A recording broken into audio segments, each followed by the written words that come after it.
Hey everybody, we're letting everyone join in. We're going to give some join-in time. We always have to have that join-in time, but been an awesome few days, very relaxing for me. Other than this morning took a little while for me to get going. One thing I learned is if you get challenged to a drinking contest by a Navy SEAL, you will feel like dog dump the next morning, which I did. This morning it took me a little while to recover and flush. It took like 4 Alpha Brains and about 7 gallons of water to get me back on track. But nevertheless, we just did an awesome podcast with Andy's podcast, Cleared Hot, which you'll see that coming soon enough. And we're actually gonna podcast for Nock On as well, which will be cool. I'm actually going to post a picture after this live feed. I'm going to post a picture with me and Andy from today, and then I'm going to let you guys put in the comments some subjects that you want us to talk about. But this is Andy. Can I get a hug? Yeah. What's up, man? This is Andy right here. Hello, world. Yeah, so he is an awesome dude.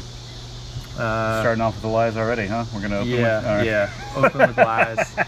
Yeah, he's new to the bow hunting community, but definitely not new to hunting things community. Did a lot of cool stuff for the military, which I'm always super thankful for. The association that we've always had with, I guess, people related to Nock On with the military or law enforcement is like top of my list. But you came out, you got an elk tag, dude. You drew a bull tag for Montana. Yep, elk and deer.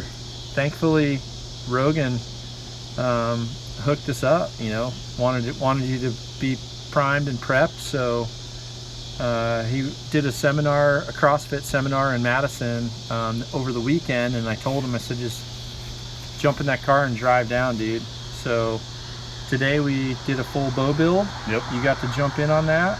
Is that cool? I mean, to say I have a better understanding of the bow now, it's huge. Yeah. And then you built your own, built some arrows? All but one. You learned, you watched on one, then you built your own arrows, which is super cool. They're not flying too bad so far. Dude, your bow is rocking. So it's evening. Just so everyone knows,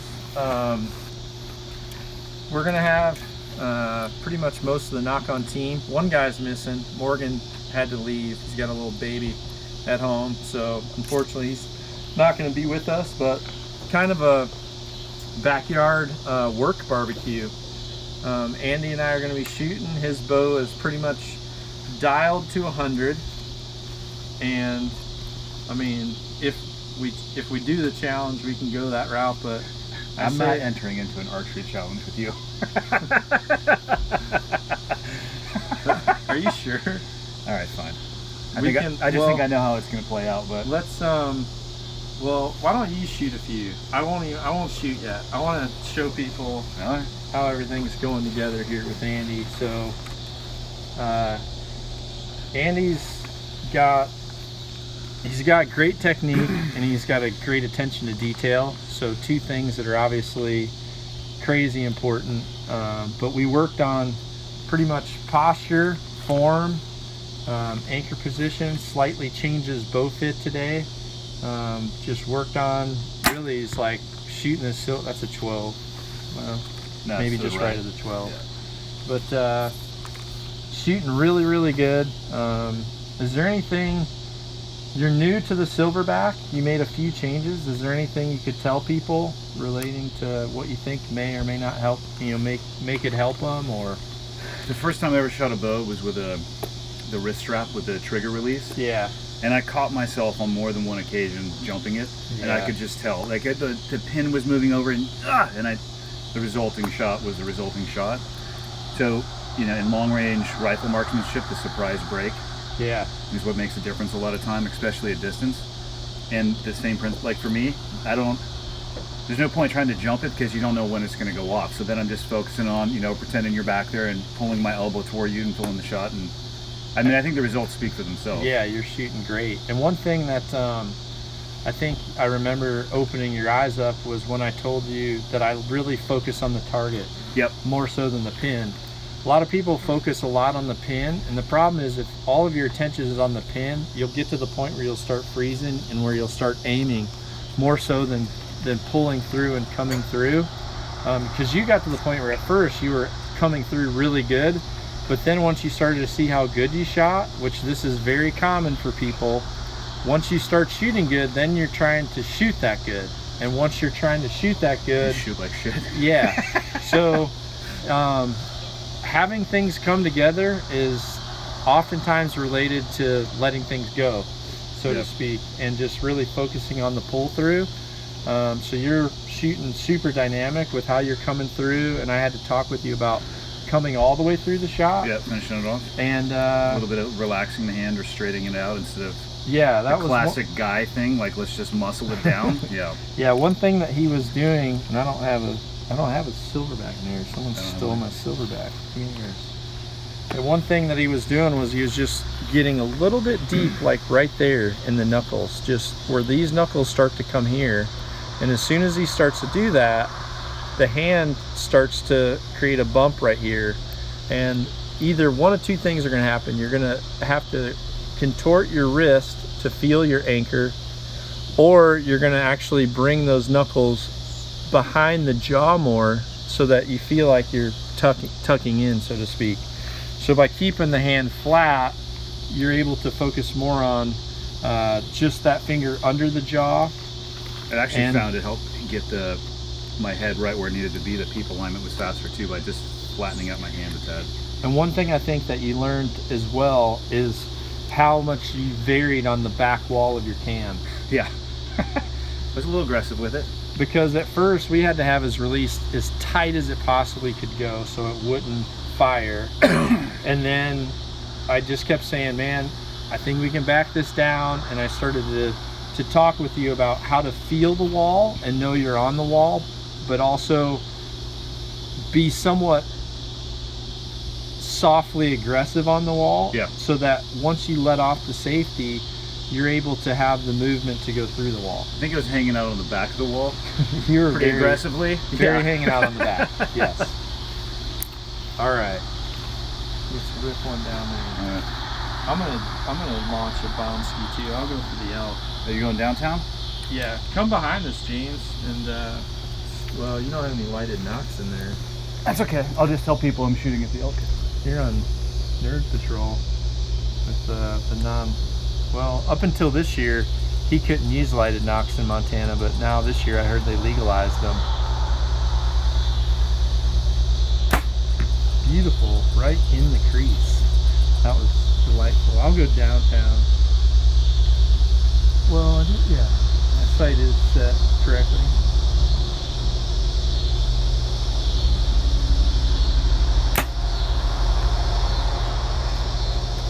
It angers me, his accuracy. I told him this earlier. And he wonders why I don't want to enter into an archery contest.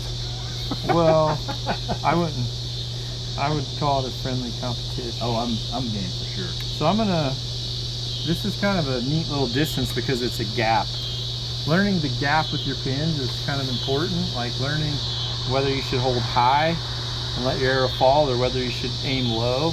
So I'm actually going to shoot that cat and I'll just gap at this distance, but I actually don't like holding high on the objects. I feel like, because it obscures it? Yeah, I like to learn how my arrow climbs, so I actually would rather hold my 50 pin right at the bottom of that elbow. Lollipop it? Lollipop it. Yep. So,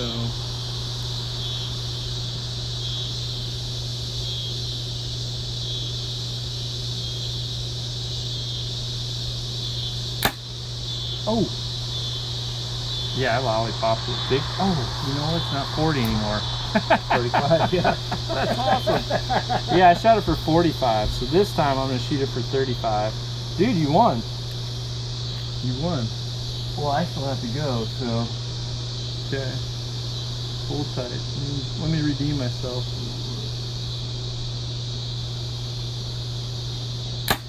There we go. Much better. Can you see comments or not? Yep. Oh, what do we got? What do we got? There was a question asked, when do you switch from the silverback to the Nock to it for hunting? I'm not going to. I'm going with this bad boy. Good for you. Yeah. Yeah, last year when I shot my elk in Montana, I used a silverback. And honestly, he's convinced, he has a Nock to it, and he shot both, but he's convinced that his shot execution and how he feels, like anxiety-wise, he feels like he's able to really focus on the process of the shot way more than when he's not using the silverback. And he just likes that he likes having confirmation back and forth of when you're doing things right or when you're doing things wrong. And I think for Andy, knowing that if he lets off the safety and it goes off, he knows he was way too aggressive on the wall. Or he also likes the fact of when he realizes he's been trying to pull for too long and it's not going off, like now he understands that when the shoulder collapses, or if he's actually not pulling through properly, if he's just trying to contract with the hand, it's identifying a lot of those mistakes to where he really feels like he's better because he's identified those mistakes. So I really feel the same way. I feel like Sharon, Harry have proven it's all they've ever hunted with. You can definitely do it. There's people at big tournament archery tournaments right now that are doing the same thing. What's that? Give your puller. Oh God! Oh, he's dead. I like that. Let's leave it. Yeah, let's leave that. I like that. I like that. Yours is not coming out. Okay. I'm gonna go back downtown on the elk. Oh, I'll play. You gonna play? I'll play. Yeah, I could. First, I'm gonna make sure it says 75. Yeah. Make sure it says. Yeah. I was so worried about the gap. I shoot him for 45 and he's 35. So that was pretty cool. Nothing like a live air ball. I'm gonna give you a lighted Nock. Okay. I'll let you shoot. Oh, it's the wrong size. So sorry. It's good one. Well, you talk to the camera. Give him some pointers. I'll find a Nock for you, and we'll go. You need me to give Archery Give him pointers? some pointers. What kind of questions do you have? Let's go there. You don't want any of my pointers. Try to hit what you're aiming at. Are you creating the pulling with your elbow or with your back? I am thinking of keeping my elbow up, and what John was doing earlier today to help me is he would actually go stand behind me and he'd have me try to pull towards his voice.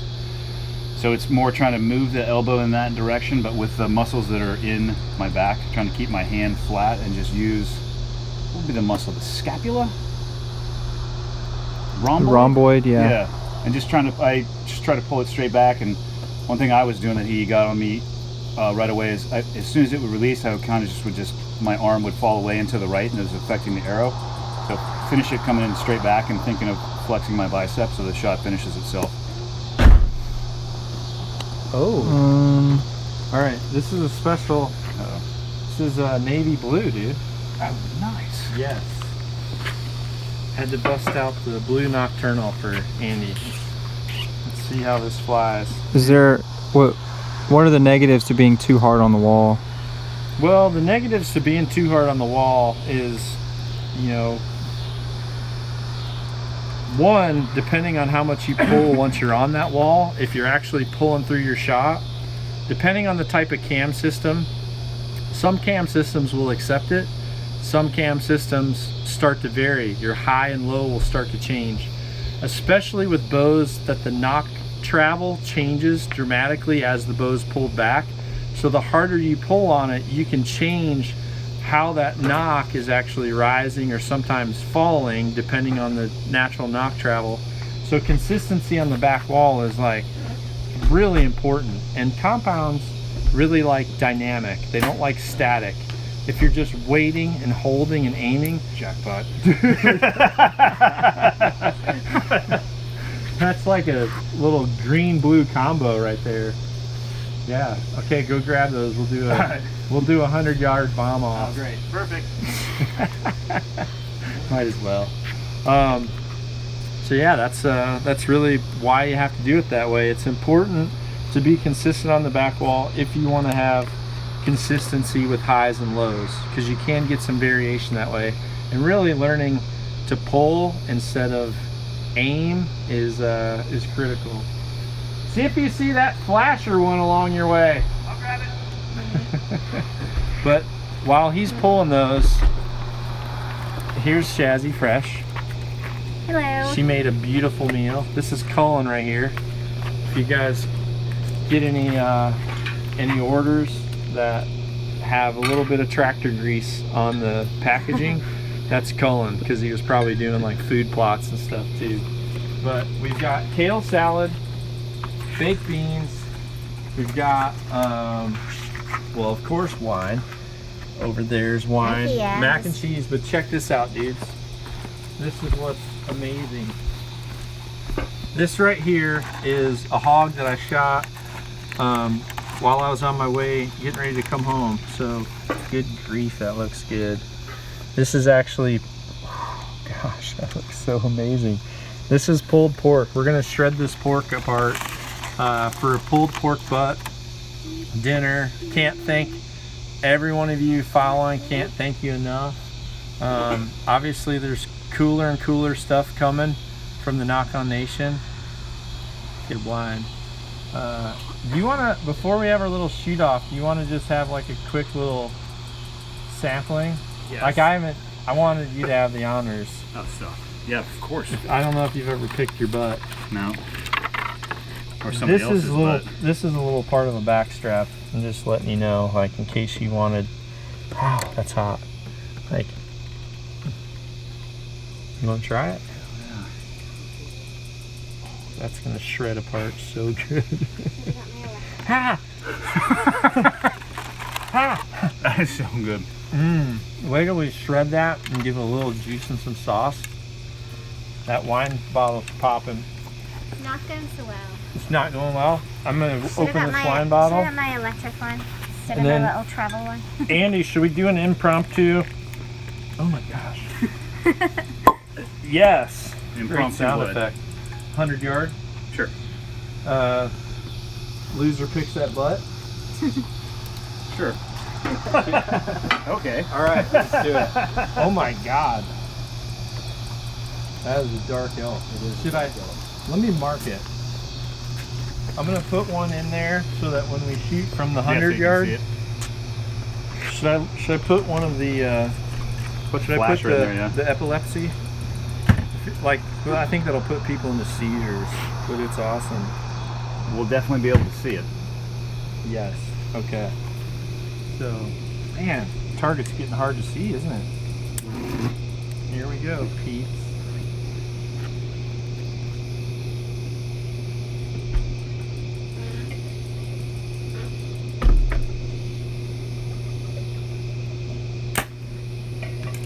That'll do. Yeah.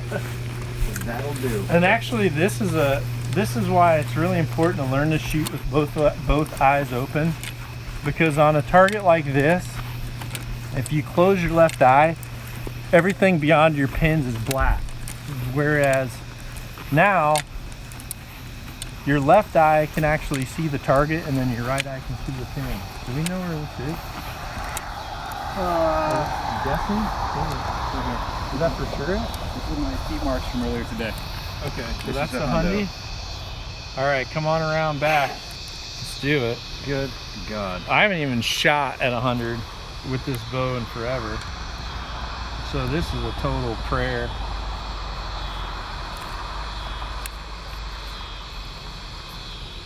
Can you see that thing blinking down there? Yeah. All right. You want me to go first? Or you wanna Yeah, go first? I don't think the results are gonna. it's You not go gonna- first. Oh boy. Put the pressure on. Stop it. You got your sight set? I did. Yes. It's one of the first things I checked. On the podcast we just did for Andy, I talked about a time where I used the wrong pin, airballed a big freaking muley buck. He found humor in it.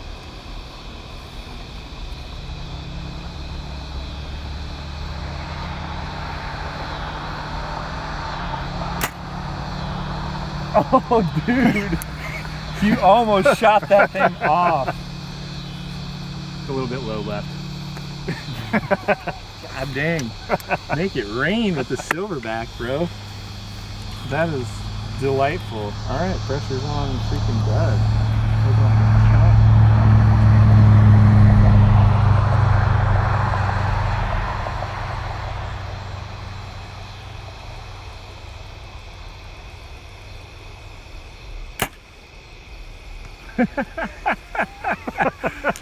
It's like, it's one light with 3 colors, so we can't go down there because the dang Wi-Fi always cuts out. Yeah. But they can see it, right? So then people don't think we're lying. I'll take a picture and we'll bring it back. Oh, okay. So anyway, we're gonna do a podcast with Andy. I'll post a pic. You guys can put some comments on there if there's anything you want us to talk about. And yeah, it's been awesome. Been a super fun day. I actually feel very relaxed because I kind of like gave up on worrying about crap that I didn't have control over, and just used some free time to have some friends over. And I actually had a hunting trip with my family, which I hadn't had in a long time, and it was really, really nice. Harry starts school in a week, so we wanted one last hunting trip as a family, and it was awesome. But thanks for stopping by.